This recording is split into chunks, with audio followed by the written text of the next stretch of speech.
Kenny Pickett. Kenny Pickett sucks. No, I'm kidding. All right. Let's get it.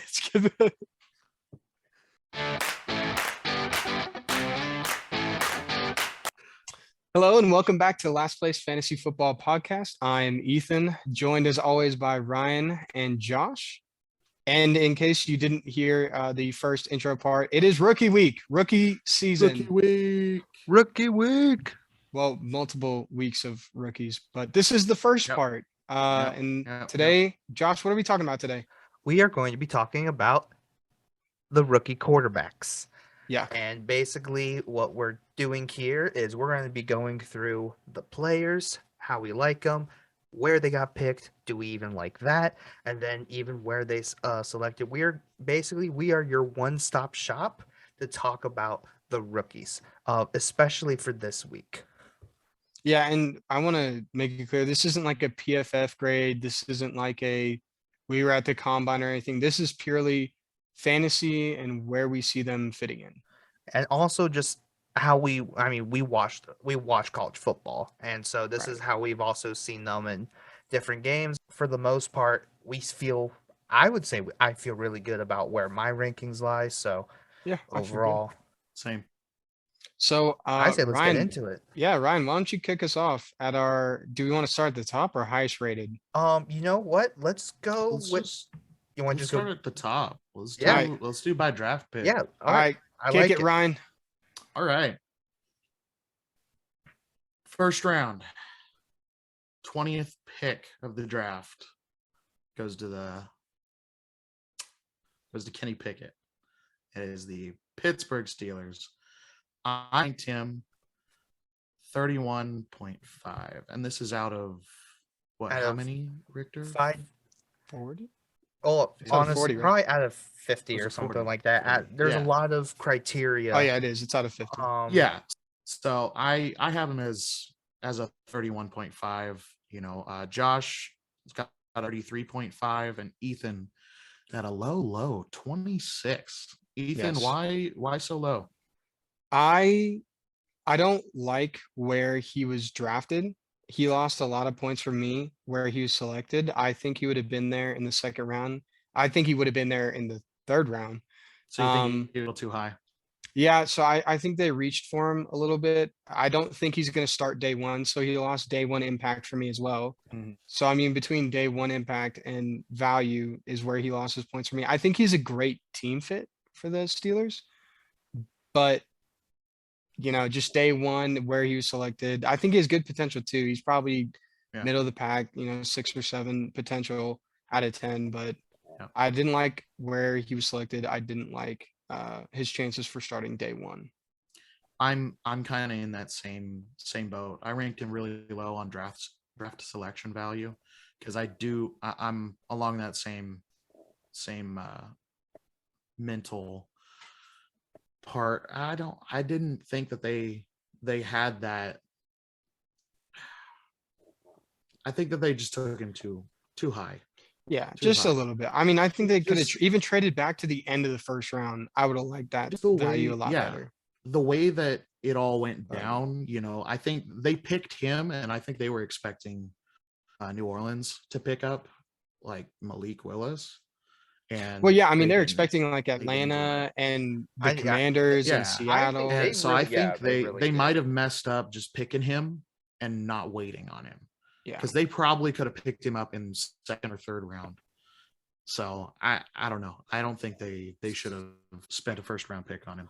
So can I play devil's advocate? Because I don't think he would have been there. I don't think he would have been there second round. Like if you're letting either Detroit, Minnesota take a look at him, and I think especially at the top of the second round, especially if we're thinking of teams that we potentially talked about quarterbacks, like at what Atlanta had the 43rd pick or something like that. Like, do you really think like he would have gone past 43? That's where it's like. Well, I know Atlanta wasn't going to take him. Yeah. Yeah, it's just I think 20 is too high, especially I think a lot of people were just like, all right, cool. Not that many teams really need a quarterback right now. We can just wait.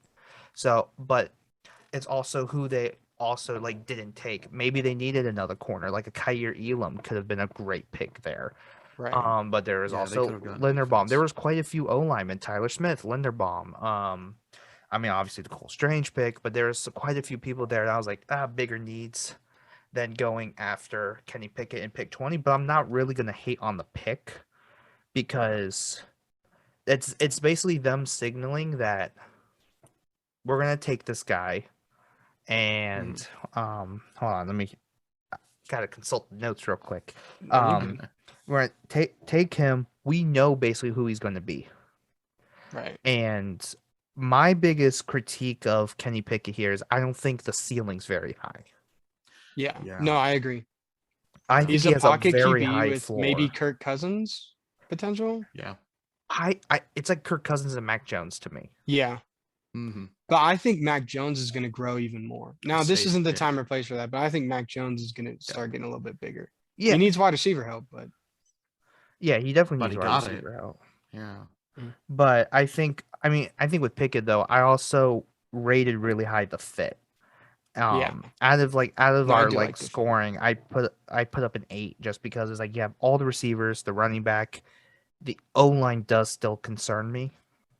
Right. But Pittsburgh did show that they were able to make it work last year. Yeah, I just think I'm a little higher than you guys. Big Ben might have a different opinion on that, but that's true. But also Big Ben was a tank.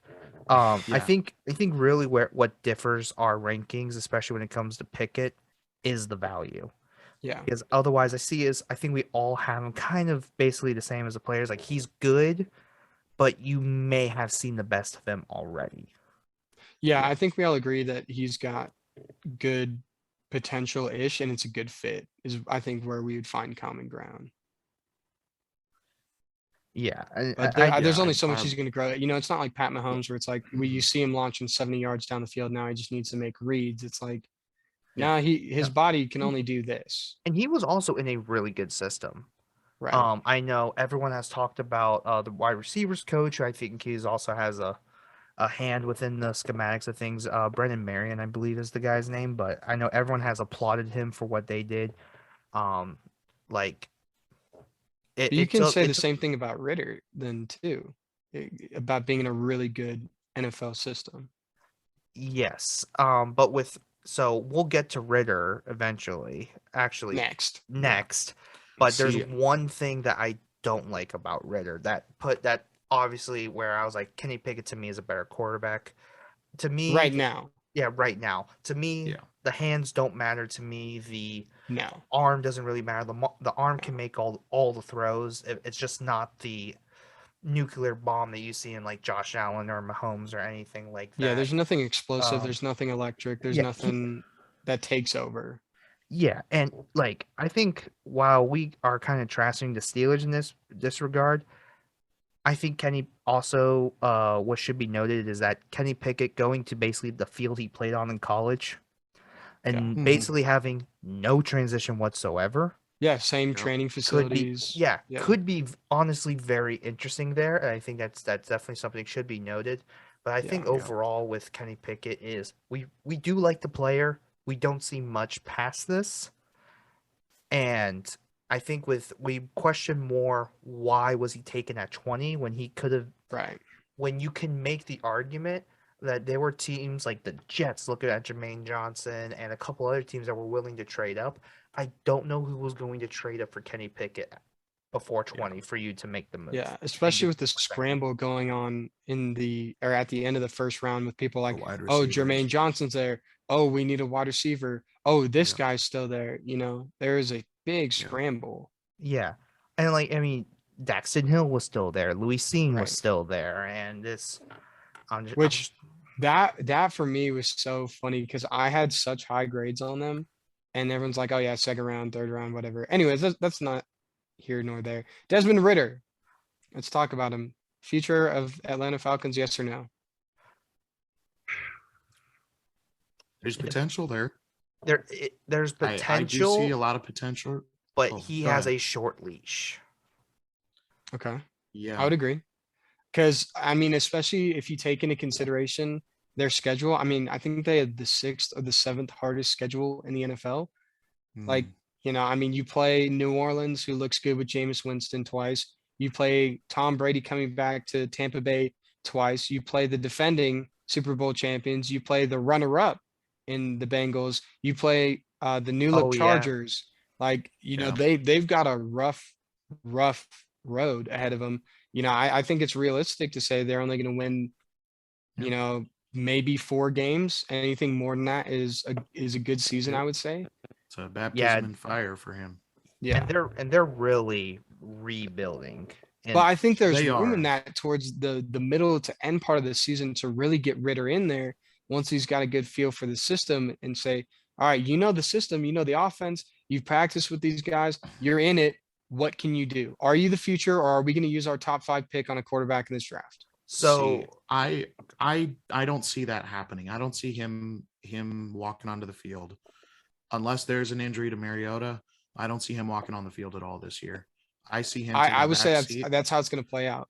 Mariota's going to be injured middle of the season, and they're going to bring him in. But and see I see what him can sitting. you do? I see him taking a back seat to Mariota and learning the system throughout the year, learning from Mariota, kind of being tucked up under his wing, and next year, him being make or break. But what I'm saying is, with the QBs coming out next year, and Atlanta potentially having a top 5 pick and in need of a QB, would it be crazy to say, hey, we want to see what Ritter can do because we want to know if we have our future or if we're taking our future at number 1 this upcoming draft? So I like the idea because that's essentially what Miami did with Tua his rookie year. And that's them just that was them not realizing, oh, hey, this Houston Texans pick is about to be a top 3 pick in the draft. We'll see what happens.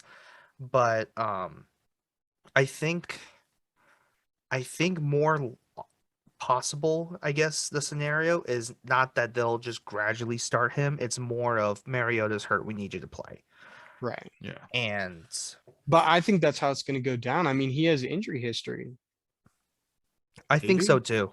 Because when he got passed up by Tannehill, that was a performance thing. But before then, he had been injured kind of here, there.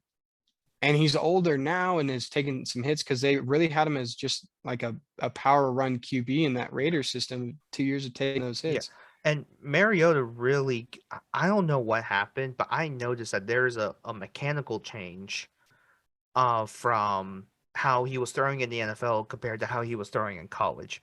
Now, it wasn't like as like fluid like a Mahomes or a Josh Allen was, but it was still like noticeable enough. And I think that's just more the injury there, if I had to take a guess.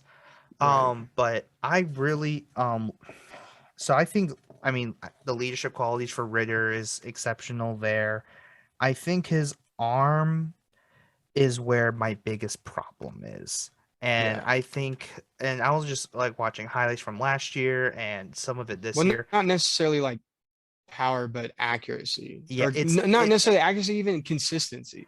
It's mechanics for me. Yeah, I was going to say it's mechanics, but that can be ironed out with coaching. He's got a weird release in his elbow. Yeah, he's too floppy. Yeah, is how I would say it. And the problem is, if you don't have that control part of your arm, it like he's kind of throwing almost like it's like this. He's like Gumby with it. Right. Yeah, and he's got the limp noodle. And on top of that, like he's not the quickest with his hips, so it leads to highly inaccurate balls. Right. So like if you really think about like how your feet are and how basically your front foot is going to tell you where the ball's going. Well, the problem is how long that arm takes to kind of throw. He's looking at one thing, but his arm is not getting it there. Right. And my problem with that is just if with maybe you're able to fit it in a college window, you're not fitting it into an NFL window. Yeah, no. So as long, if that gets fixed, I think he can be good. I think he has a good arm. I mean, I never questioned whether he could make the throws or not. Right. I think and especially with the fit, the fit is okay, but I also understand. I didn't grade it as high, but I also understand they're rebuilding at the moment. So your Drake Londons and Pitts and Tyler Algier and so I just know it's a work in progress.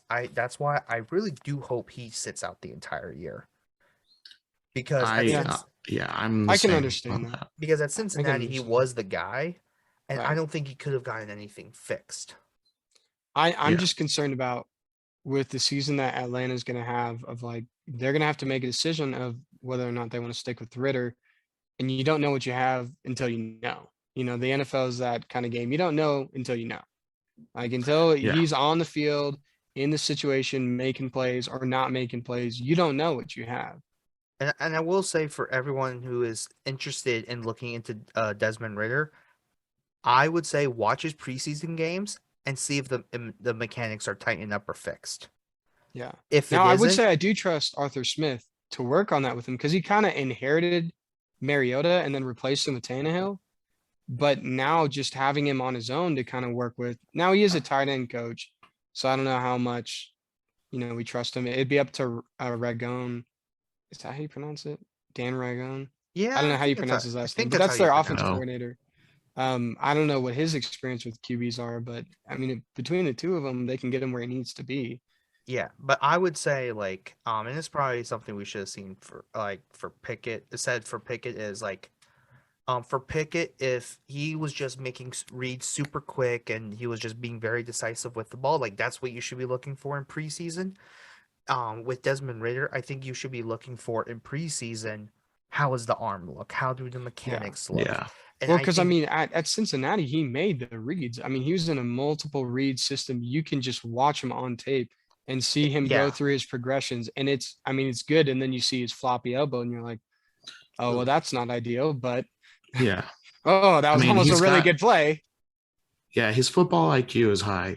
He's got great smart. intangibles. Yeah, he's smart. And he's a great leader. Big. Yeah.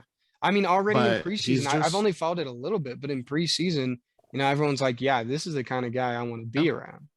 And that's why, I think he's a good fit where he is. Yeah. He's just got to work on mechanics. And that kind of stuff can be worked out with good coaching and a lot of hard work. So and that's where he lost points for me was potential, because it is that mechanic that he has to make. Yeah. I would say my biggest point getter for Desmond Ritter is the value, though. Yeah, value is phenomenal. And getting him with the 74th overall pick for people who he was getting hyped up first round contention. And they said Atlanta was taking him at 8. Yeah, and really? that's where it was that 26. He was kind of all over the place. So to get him at 74, I think is insanely good. That's great value. The only reason I didn't have it as a perfect score in that category is because of the next person. But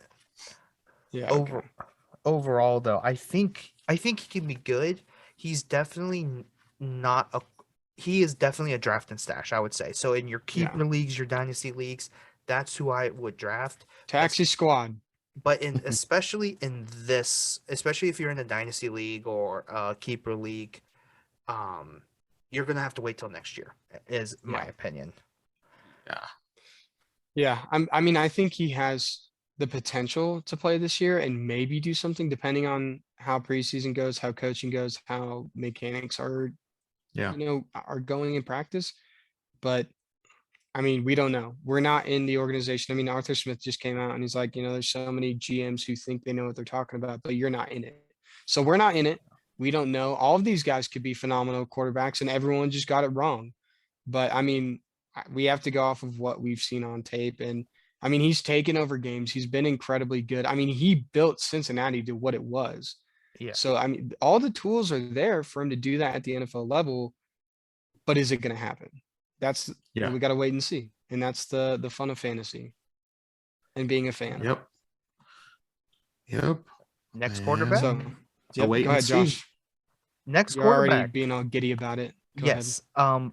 Next quarterback is from Liberty University. Malik Willis. Matt Corp. Oh no.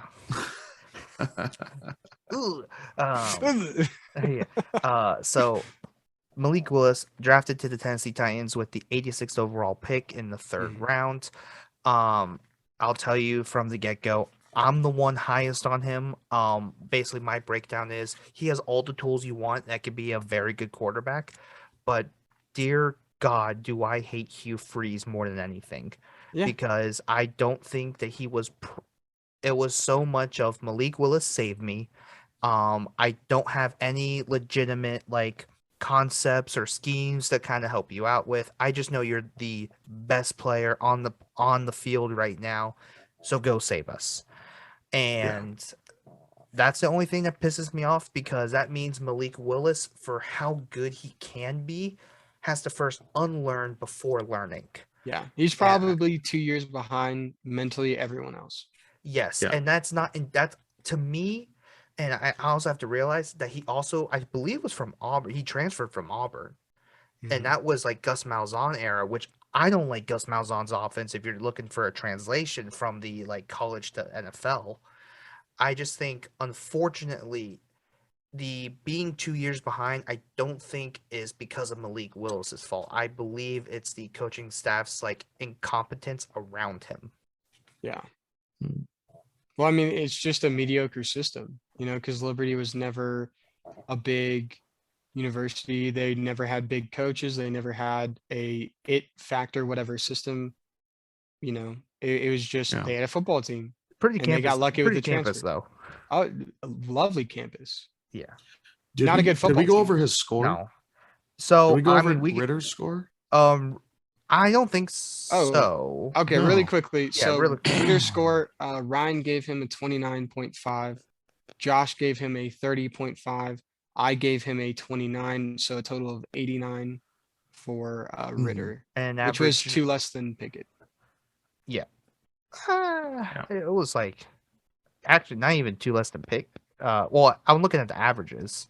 Oh, well, average is a little bit averages less. Is like 0.7 like difference, and then compared, there's a 5-point difference between Willis and Ritter. I'll say my score is a 38.5 out of our 5 category criteria. You can't give him a nearly perfect score, Josh. No, I Yeah, that's like that's criminal. Damn. I did not, because there's another player we'll talk about at another position who almost got a perfect score.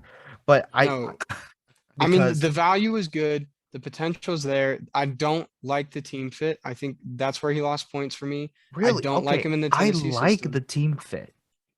I really do. But it's play action and it's run heavy, and that doesn't suit to what I mean. It'll help him learn the game better, but it doesn't suit his play style. I think it does. And I think it's just because that you have to do the unlearned and then learn again, that you can mold him into that. But the thing is, by doing play action, it basically kind of shortens the amount of reads that you do have to make, which will like help. And that's why I say, like, it'll help initially because it won't overcomplicate the NFL systems for him. Exactly. And I think having it dulled down to an RPO and have pretty much your run game be first in your offense, I think it'll take a lot less pressure, or a lot more pressure off of him, so that he doesn't have to make all of these reads. He doesn't have to do all of that right off the bat. He can learn. Right. And that's good for now. You can, and that's why, but that's why you get him and you mold him into what you need. And that's because where, if you're going to be a good quarterback in the NFL, you have to be adaptable.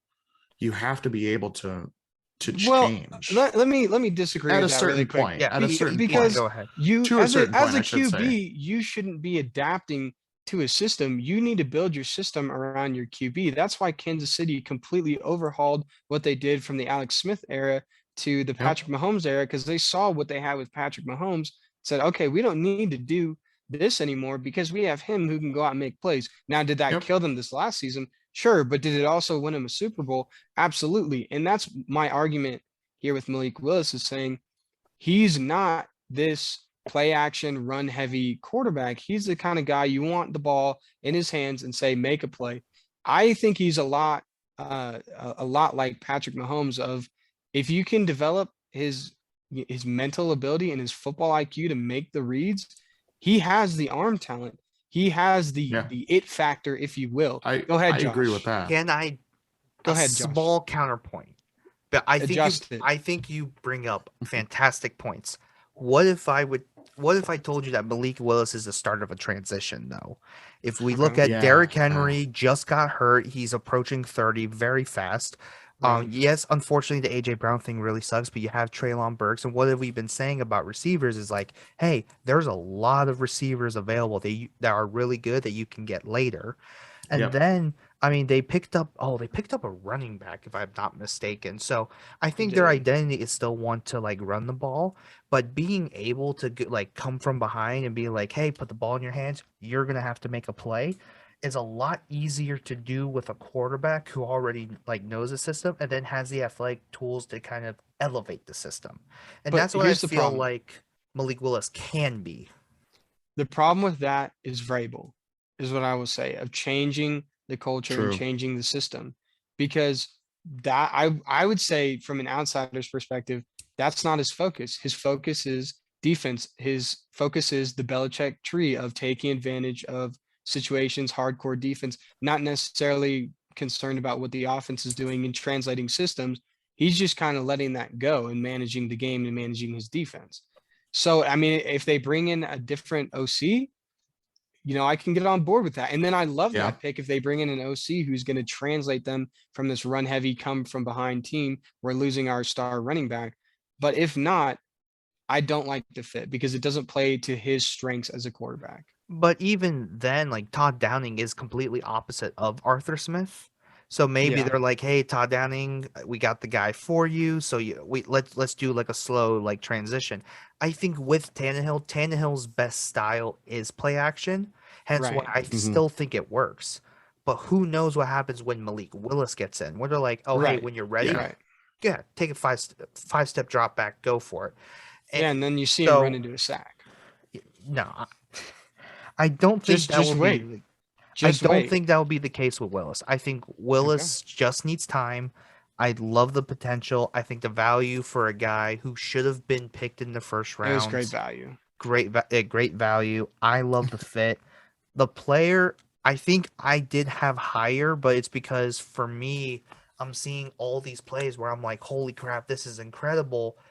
But there's a lot of things that I didn't like, but I couldn't separate the fact that I couldn't blame solely Malik Willis for. Yeah, no, it's Malik. But now Willis, you're going to see that glimpse of like, okay, is it Malik Willis too, or was it just not having a system in college? That's what we're all about to see. Yeah, I think that's what. So we talked about what you should be looking for in preseason and camp. That's the thing with Malik Willis is like, was it Malik Willis or was it the staff? Personally, for me and my scoring, I think it was more the staff. Right. So I think there are going to be some major growing pains, but I think this pick could pay off. And now I haven't really heard anything from camp. I mean, have you out of the Tennessee OTAs? So the only thing was Tannehill saying, "Oh, it's not my job to mentor him, but if he learns a thing or two from me, that's great." Which I think a lot of people overblown because they really only heard the first part. But they stopped listening after "It's not my job to babysit." Yeah, and Malik Willis said no, he's been like the coolest dude. So like it was overblown. It's just the media doing what the media does. Exactly. Besides that, I mean, I can look up real quick anything on Malik Willis, but well, I mean, if you haven't, the only thing I've really heard is just that they're competing. I mean, no one's really talking about either one. All I've really heard from the coaching staff is Tannehill's our guy, but beyond that, I haven't heard anything like what's coming out about Ritter or even Pickett's in the same boat as Willis of like, oh, he's competing, but we already have our guy. Trubisky's our guy. Yeah. Ritter's the only one where it's like the players are like, hey, I like this guy. This guy's apparently he's thrown really well in camp. Obviously I don't live in Georgia, so I can't go out there and watch him, but I've heard a lot of things through the grapevine about Matt Corral. Yeah, and like he's like there's like just brief pause because that's next. Yeah, that's next. I've heard similar-ish things. I don't know how much I believe it. I think they're going to start Dwight Schrute again, but I don't know. It's Carolina. They suck ever since the Cam Newton experiment crashed and burned in the Super Bowl. Yeah. Yeah, I don't think it's the Cam Crashed Newton and burned in the experience. Super Bowl. I just think the more I think about that team, the more I'm like, that team was not as good as it should have been. Well, No, and that team was way when better Atlanta than it came out been. at the end of the season and gave them their first loss and absolutely whooped them, everyone looked at them and saw, yeah, they're just overhyped and we're just going into this afraid. And then Denver said, yeah, we're not afraid of you. We're going to destroy you all game long. Our offense might suck. Our QB might be retiring. That's fine. Denver legitimately all right, I'll say this. This is just a side note. Denver had the third greatest defense in Super Bowl history. I was gonna say they had After Seattle an amazing defense. Well, I have so basically 1A, 1B is 85 Bears, 2000 Ravens, and then I think Denver is a slightly better than Seattle. I think Denver just had a couple more things. I just really think that they were so carried by that defense. A little bit more than what that Seattle offense was. Well, yeah. I mean, that Seattle offense was good. I mean, yeah. But that's pins and needles. Yeah, beast mode, man. Yeah. And Russ. Yeah. But yeah, so basically, if I'm looking at Sports Illustrated, going back to Willis, basically everyone loves the zip on his passes, which is one thing I loved about Willis. Oh, yeah. Well, I mean, that's the thing about the NFL is if you don't put some, if you don't put some English on that thing. Yeah. The other thing. Well, also he was dropping bombs too, man. Yeah. Holy cow. Yeah. Right before the combine, he was just showing off, but throwing deep balls like nobody's business. The other thing I like about what they're doing with Ritter is they have Ritter and Drake London rooming together. They have them doing you get that chemistry going.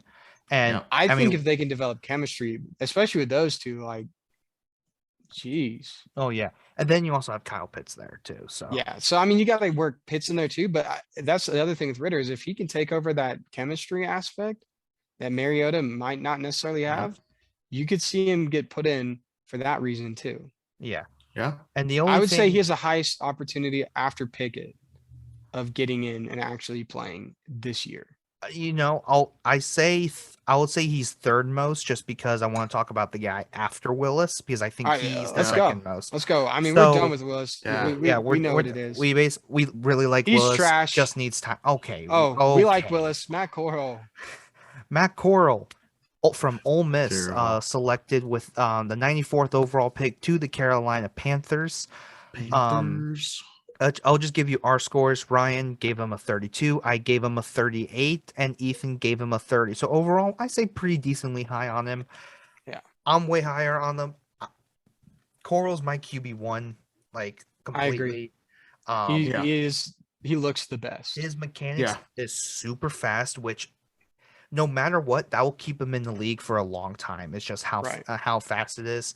I think I love his arm. I love the fact that, Ole Miss, Lane Kiffin, he definitely has some pro concepts in there.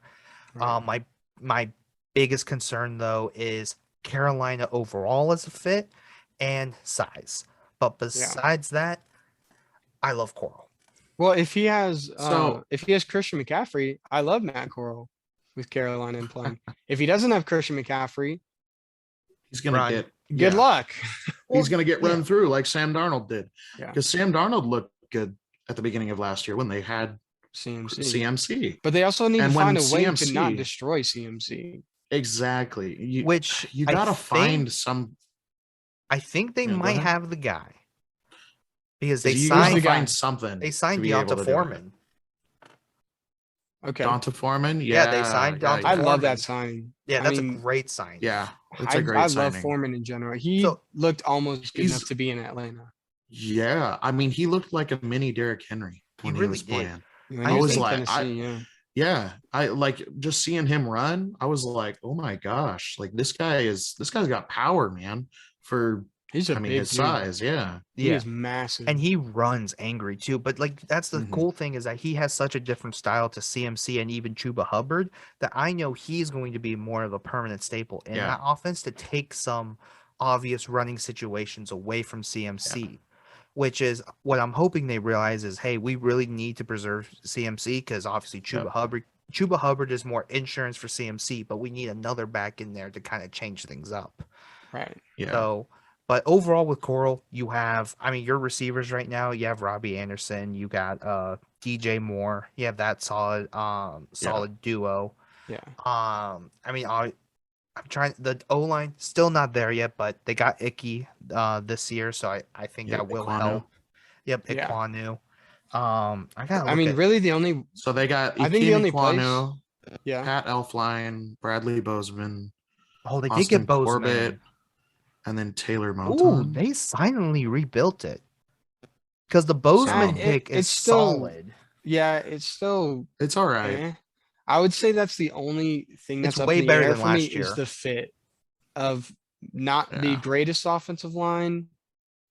You know, not the greatest system. I don't know if I believe in Matt Rule. I don't believe in Ben McAdoo. That's kind of where my issue is. I just think maybe Joe Brady with Matt Corral would have been way better, but the problem is Joe Brady couldn't get past the like meat and potatoes, and he really couldn't do anything like inventive because basically his claim to fame is, I had 4 first-round picks in skill positions. I had a second-round pick receiver, and I had NFL offensive lineman, basically. And I'm talking about 2019 LSU offense. And I think I just think with I think Coral can be very good. Like, to me, it's like Jimmy Garoppolo, but with more power and a faster arm. Yeah. It's just kind of like the play style. I think he really could be the starter this year, though. And I think, like, if Sam Darnold sucks and they're in like a 2-3, 1-4 position, I say, all right, cool, Matt Corral, run with it. Yeah, I agree, because it's kind of back to you don't know what you have until you know. So you got to see it on the field, or else you can say whatever you want, but you need to see it. Yeah, exactly. But I like it. Like I said, the only thing I don't like is the fit. That's where he lost the most points for me. I think value is great. I think he's the best. He was the best mechanically in the entire draft. And he's got great potential. Yeah. I think he does too. Yeah. He really does. I don't think he'll be a day 1 guy, but he'll be a day 4 guy. Just give Sam Darnold enough reps. By the end of preseason, maybe.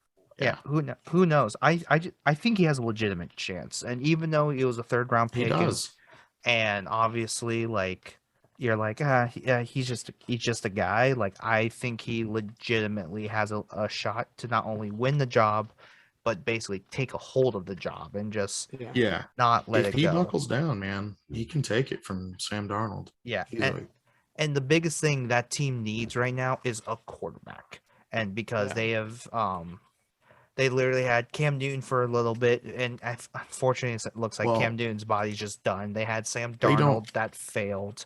Once he got hit by Deion Jones and got that concussion, he was dead. He never recovered from that hit.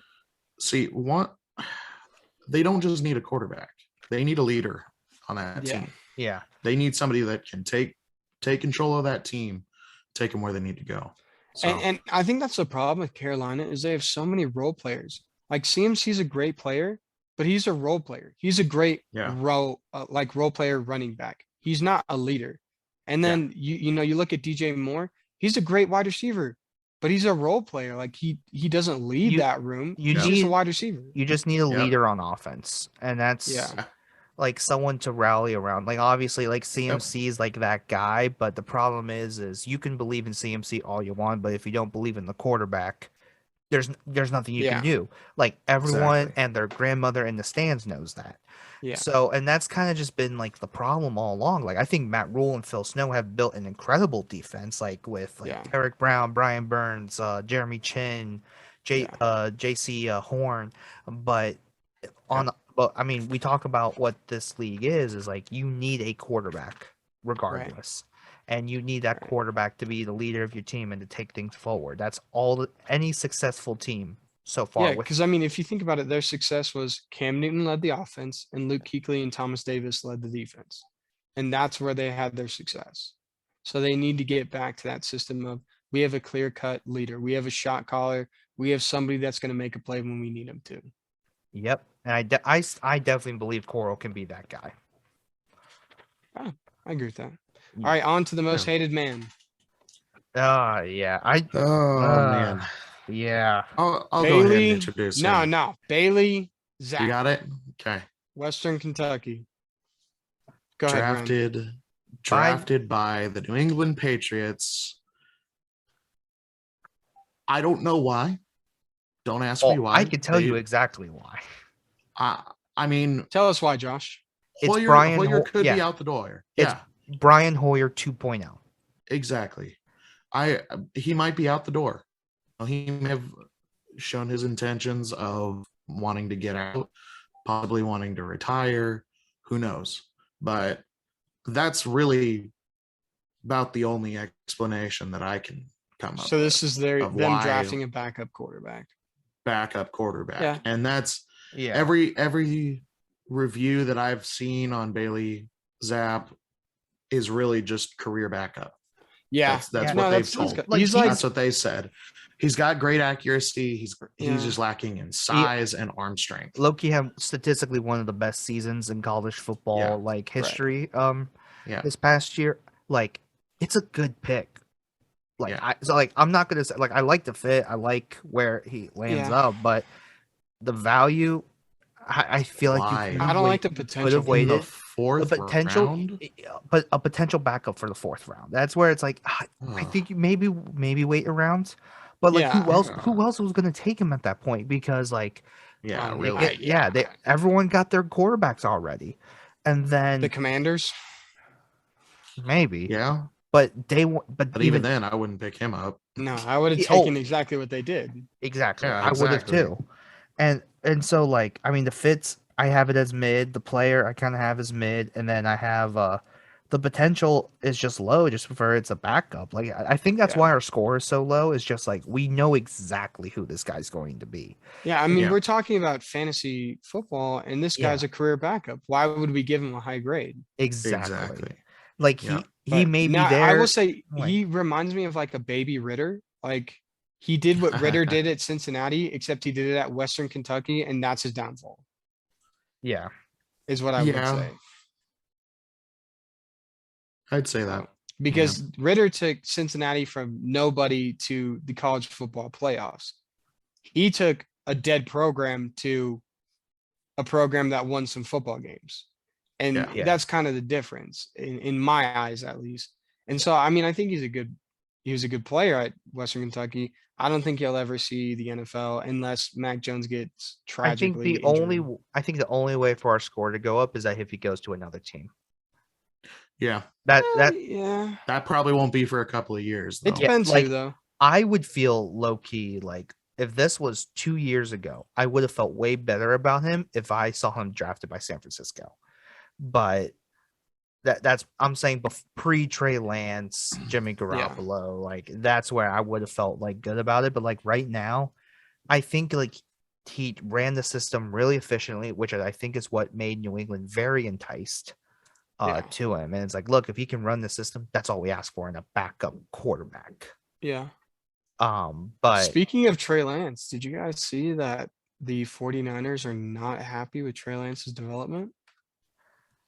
I have actually did not see that. I will look that up real quick. Everyone listening to this, if you're interested in fantasy QBs, go in and look at what the 49ers organization has said about the future that they leapfrogged Atlanta to go and take. You know what it is? I think Trey Lance is kind of similar to Malik Willis, and there's a lot of things that he has to unlearn. Yeah. May take a couple of years. Now, I think he's freaking talented, but I mean, he's probably a really good comparison to Malik Willis of all this stuff you have to unlearn and then get to the NFL level. Yep. But maybe by the end of this next season, you'll start to see that development. But because he made some freaky plays this last season, I think he played 3 games. Yeah. There were some flashes, but hold on. Let's see. Are you looking at it? You're looking at the okay. So I'm reading Niners Nation at the moment. So basically, Joe Montana said Super Bowl week that players and whether Trey Lance could run Kyle Shanahan's entire playbook. Really, we have the only person we've seen able to is Matt Ryan. Let's see. Trey Lance is really leaving a lot to be desired. Matt Ryan. Yeah.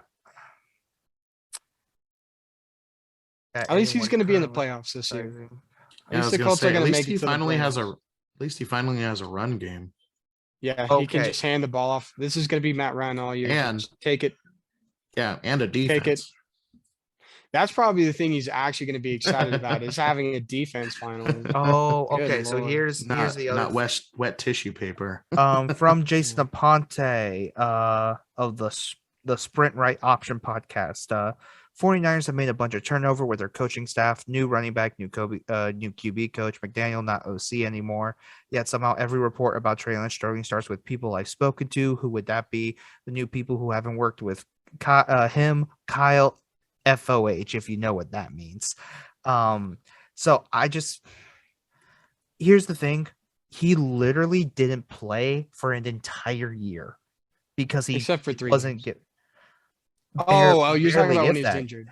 No, not even that. In college, and then obviously like in pro, and on top of that, basically everyone got hurt last year when it came to San Francisco. Like he wasn't ready. Like, but when you get reports from like Trent Williams saying, "Holy crap!" Like he can throw. Like there was reports in camp. It's like, hey, he's doing really well.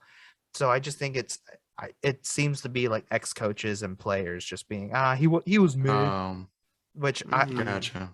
I don't consider it just because to me, I think he's going. There may be some like bumps in the road. But I think he's going to be good because more than anything, like Shanahan fits that system to you, right?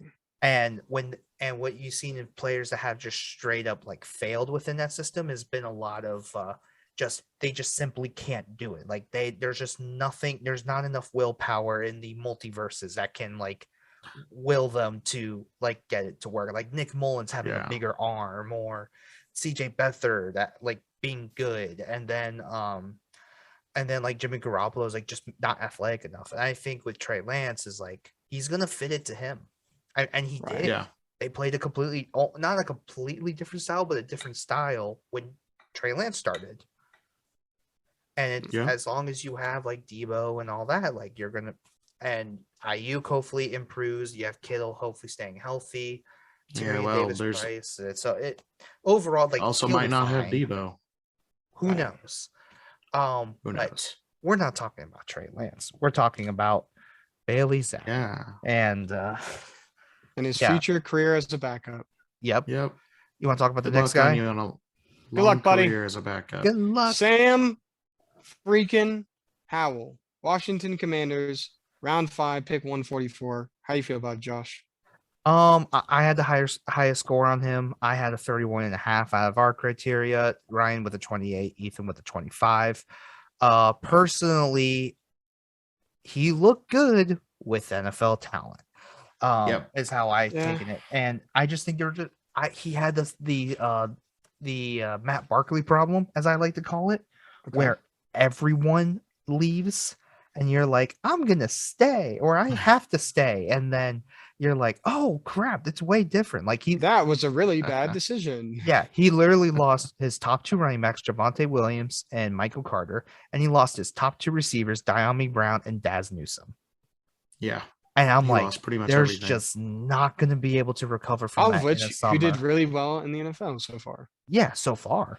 But overall, like, Chris Sims brought up a good point. I never realized like his mechanics is a little weird, so that's the one thing you have to change. But I think he has the potential to start if Wentz just sucks, which is 50-50 at this point. Mm-hmm. But because it was the 5th round pick, because it's Washington, I like the value. Yeah, I like the value. I think he's on an extremely short leash, but we'll see. I mean, because when he's I think he's a 3rd round talent. So pairing him back up with Diami Brown is good. And then you have Terry, maybe. You have Curtis Samuel, Jahan Dotson. You have Logan Thomas. You have they picked up a tight end. James Mitchell? No. They picked up another tight end to be Logan Thomas Insurance. I don't remember who that was. I don't remember either now. But I think Let's I see. think it's a pretty solid pick. I think I really liked it more because of the value. Yeah. No, I mean, that was my thing, and I think he has potential to be maybe a QB2, maybe. Low end QB1, possibly. I mean, that would do be. You think he can overtake Wentz? A wet blanket could overtake Carson Wentz. So then he could be QB1. Yes, but an effective QB1 remains to be seen because that's true. My only issue, and it's something I said in the middle of the season as well, I don't trust Scott Turner. I don't trust Ron Rivera, especially on offense. Yeah. So I agree with that. So that's my issue. And if anyone too long didn't read or didn't really care what I said back then, basically my issue with the Washington offense is that I don't think they do enough to support the players that they have. Mm-hmm. And so it's like we're not manufacturing like plays to where Terry McLaurin can get the ball and he can be an impact in the game, or Antonio. They're not scheming Gibson, which is the real absolute tragedy. Yeah, and then guess who they picked up? Brian Robinson. And then it's like, well, you have McKissick running out on routes. It's like they obviously have players that fit to the scheme, but it's literally telling the players, you run this. But it's not like, you're not maximizing your roster's potential, I think is my gripe. And that's why, to me, that's why I'm still so high on CMC, is just because it's like, oh, wow, he elevated the system with Cam as well. Right. So, right. But overall, Howell pretty good. That's it. That's our QBs to look out for. I will say a lot of stashes. Yeah, I mean, I would say overall a lot of stashes. Really, the only one I say you can pick high would be Pickett, just because he is legitimately in contention. Yeah. But do that tentatively, maybe tentatively, and possibly Matt Corral. Possibly, I wouldn't pick Corral high though. Corral. Depending on when your draft is. No. Depending on when your draft is, pay attention to preseason. Yes. Definitely set your updates on Sleeper. Yes. And make Bleacher sure you have Report, notifications on. NFL. Have your notifications on, because there's updates all the time. My phone's not sponsored, constantly by the way. going off. No. Yes. Not sponsored by Sleeper, but no, we're not sponsored by anybody. We love Sleeper. But if you want to sponsor a Sleeper, and this makes it way to you, we are always plugging you. We would love to be sponsored. But yes, definitely turn on your notifications, because there's going to be constant updates going on all throughout OTAs, mini camps, and all of that. So yeah. Well, thank you for taking this little trip with us. Any final thoughts? Well, let's talk about. I'm not going to I'm going to briefly mention the last three quarterbacks, but we really did not have a good grade on them, so which is why we didn't really talk about them. We deleted it. It was so bad. Yeah. Oh boy. So the people were Chris Aludakun drafted to the Steelers, and then Skylar Thompson drafted to the Dolphins, and then Brock Purdy drafted to the 49ers. Personally, we don't care about either of those as far as a fantasy impact, which is why we didn't even bring it up. Watch Chris Aludakun actually be the starter in Pittsburgh and not Kenny Pickett. Would be absolutely hilarious. That would be horrible. Oh, it's Kirk Cousins. The Kirk Cousins situation on steroids. But my gosh. Now I have a question for y'all. Do y'all want to play Bust Sleeper Unlock with these quarterbacks? Oh, let's please let's play. Oh, this is my favorite game. Okay. I'm ready. So, who is the bust in your in this category? Malik Willis. Ooh, I really like that. That's really bold, but that's like bold. It is. I appreciate it. But I just don't. I like the talent, but I've heard a lot of things about his leadership, about locker room presence. Yeah. I've heard a lot of negatives about him in that aspect, and talent only goes so far. And that's why I'm not very high on him. I would say if he's passive, he's a bust. I could agree with that. I could see that angle. Now he can change, obviously. He can change. Everyone can change. I just haven't heard great things about his locker room presence. So that's why I'm low on him I'm high on him as a bust. Yeah. So Josh, what's your bust? Ritter. Yeah, I knew you were gonna say that, you jerk. So the big reason why is because I think you trying to fix that mechanical issue is going to probably be very tough, and I don't think, based on how Atlanta's roster is right now, my guess is that they have a really high pick next year, and with the amount of quarterbacks coming in, which limited, but how can you pass that? Not. Yeah, you're looking at Bryce Young, you're looking at CJ Stroud, you're looking at Tyler. I like CJ Stroud better. Dude. CJ Stroud looks looks good. Bryce Young looks good. Even the dude from Kentucky looks really good, and so that's where it's just like, man, he may just have a really short leash. I think it's a lot of outside circumstances plus the mechanics is why I have that choice. Yeah, well, they're going to throw him up against the Rams, and he's going to get absolutely sacrificed. And that'll be that. All right. I don't want to speak that into existence. Hold on. We'll knock on some wood really quick. My bust, just because I want to throw it back at Josh, is going to be Matt Corral. It's fair. I mean, rationalizing it, you're on the Carolina Panthers, and that should be reason enough. Honestly, I think with these quarterbacks, there is a legitimate flaw in every single one of them. Oh yeah, you could give a reason for each one of these being a bust. Like Pickett in a shaky offensive line. Who knows what he's going to do? Is he even going to play? I mean, Ritter, is he going to make that transition? Willis, can he lead, or is he just going to be a passive player? Yeah, like Coral on Carolina. Break habits there, and then Coral is just Carolina, and then size, and then there's question marks everywhere. Question marks everywhere. All right, sleeper Ryan. Oh shoot. Pass. You know, I think sleeper Sam Howell. Ooh. Okay. I don't know why. I like that. I think he's gonna take over from Carson Wentz and just. I can see that. He may not be great, but I think he can take over. But he won't be Brock Purdy. Oh, but he won't be Brock Purdy. He's Brock Purdy left-handed. Mr. Irrelevant. My sleeper is Kenny Pickett. That's mine too. Kind of how I see sleeper. Yeah. Here's why.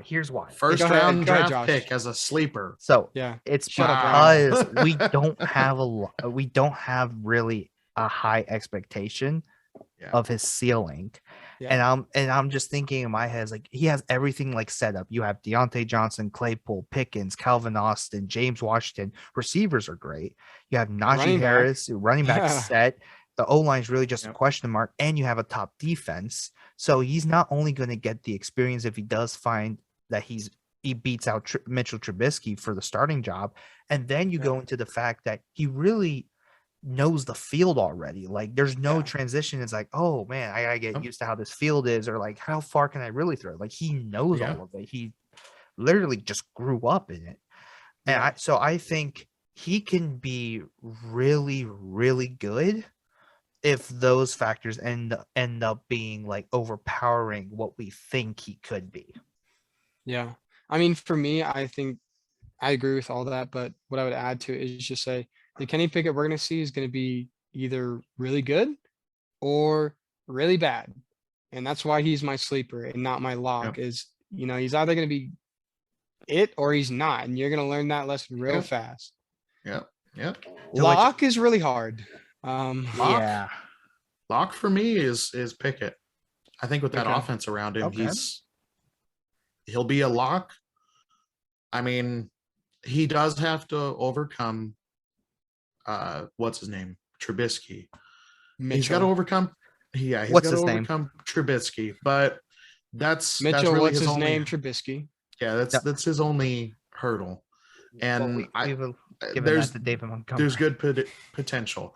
None of these are really a solid lock. No, none of these. So picks. I'll say it's definitely not a solid lock. It's all based on what we've seen last Locks year. with contingencies, I would say. Yeah, with lots of contingencies. Like my lock is Ritter. Yeah, but I would say the contingency for him is that he plays and he gets comfortable with the system.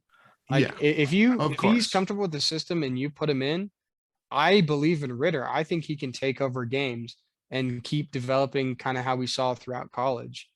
Definitely. But that is a big contingency. And also the mechanic. is obviously another big contingency, but So, I mean, you brought up your lock. My lock is Coral. yeah, honestly, but just because I Interesting. really think he can start this year, and if anything, depending on if he flashes enough or if he shows like really good consistency, then I really hope they start putting pieces around him to make him better. I really almost picked Malik Willis here. There is just so many things that you do have to unlearn that has me like that shies away from the lock category. But I think that's where Matt Corral's more of a lock for me. yeah, I agree with that. Yeah. Same. Yeah. Quarterbacks done. What a great start to rookie week. Yeah, I'm excited. I mean, the rookies are going to be great. They're going to be interesting to watch. August 4th, that's our first preseason game. Mark it on your calendars. We have the Jaguars and Raiders in the Hall of Fame game. Yep, Jaguars, Raiders. Ooh, fun. That would be is that Hall of Fame or is that just preseason week 1? Usually Hall of Fame is the first one. Hall of Fame. Is it 2 weeks out or 1 week out? It's usually 1 week out. Is it 1 week? Yeah, it's usually it's usually the first one. So it's like that game, and then everyone else. The next week. Followed up. I'm just gonna look at ours because that's all we care about. We got Ravens Titans, so there you go. Good take a look at Malik Willis for you. Good look at Malik Willis for sure. And then definitely like quite a few there as far as the O-line. They have quite a few rookies. Tennessee, I think, can be sneaky in years 2 or 3. They drafted one of my favorite receivers, which we'll talk about later on. They got him at a steal. They got one of my favorite tight ends at a steal. And then obviously Treylon Burks added there as well. So there's a lot of moving pieces with a lot of our like established contenders within the AFC. That is very intriguing right now. Yeah. Ryan, you guys get the Raiders for your first preseason game. Yeah, first preseason. And Atlanta. Honestly, I haven't looked at the schedule yet. Just because I mean, there's still 2 months before there. Like anything could happen. I will say just before we head out, be on the lookout for June 1st.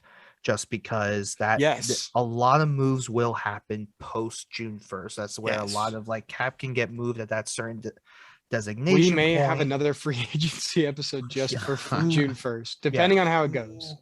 Knows honestly, but that's something you definitely want to look out for. But guys, I think let's say the biggest lock of all was a great kickoff to our rookie week and with the quarterbacks. So the real lock is the 3 of us. The friends we made along the way. You guys are horrible. But make no mistake, stay tuned for us tomorrow because we will be talking about the running backs of the 2022 NFL draft, which should be is going to be another great episode. There's a lot of great talent there to talk about. But as far as quarterbacks, we have concluded, and we'll see how they end up in our big board. So some of us may be right, some of us may be wrong, some of us might be wrong, and some of us might be Ryan. So some of us are always right. Okay. Forgetting to start Dalvin Cook. Losing to Josh's wife in the playoffs. Yeah. Round 1. It's a staple on this podcast, Ryan. You did it last year. All right. You lost to her. Yeah, Josh. I was already out. Yeah, exactly. He didn't Mr. Make the playoffs. Fantasy stage. Okay. I go 2-10 and I'm a fantasy sage. I'm a fantasy sage for other people. That's why we did this podcast. No, you're a fantasy sage for Ryan, who sets the finals game for the last week of the season. Yep. Yeah, that was kind of evil. That's your advice. I'm changing that this year. That was my fault. I did not even see that until we were in like week 10 or something. Oh, you gotta feel nothing but my shame. Gosh. You gotta feel nothing but shame. This has been the quarterbacks episode. I'm Ethan. Who are the rest of you? This is Josh. I am Ryan. And we will see you tomorrow. Tomorrow. Yep. Running backs.